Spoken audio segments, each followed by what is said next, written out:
Hi everyone, what I'm making today is 3 ingredient scones, and to do this only doesn't take very long, and the only issue is I'm going to troubleshoot a problem that I found as I was making them. So I'm going to need 2.5 cups of self-raising flour,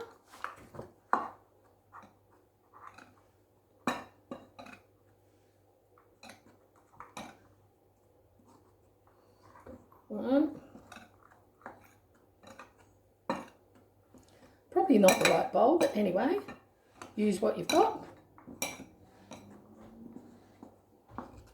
2, and then I just need a half cup, which will be easier.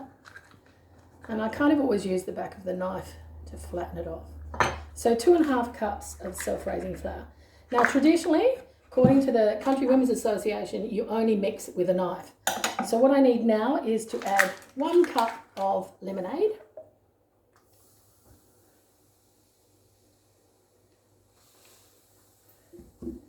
and 1 cup of cream.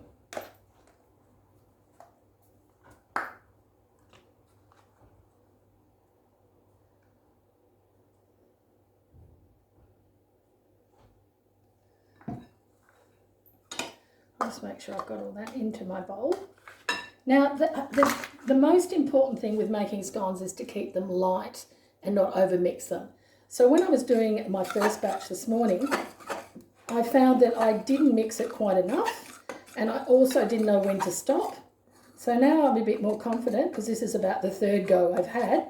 I'm going to wait till the dough really comes together, which is kind of like now. And that looks right to me. Before, I didn't wait long enough.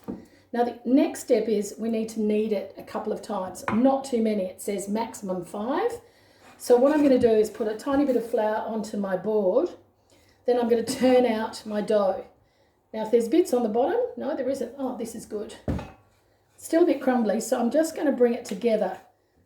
Now you just need to bring it together as a dough. And I think I've got 2 more turns if I'm lucky. And then I'm going to square it off. I like my scones nice and high. So I'm going to shape them up into a rectangle. And I'm going to make lots of small ones. So I'm going to dip my knife in there. And I'm going to divide this dough into 3.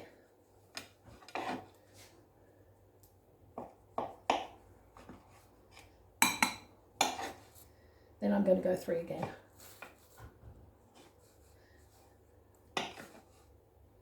This one I think I'm going to do, I'll do 3.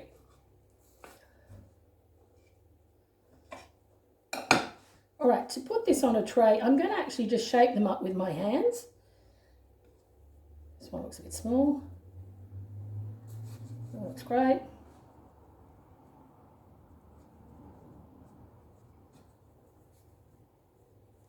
And the idea is when you're baking scones is to keep them nice and close together so they stay nice and high. So at the moment I'm just shaping them up.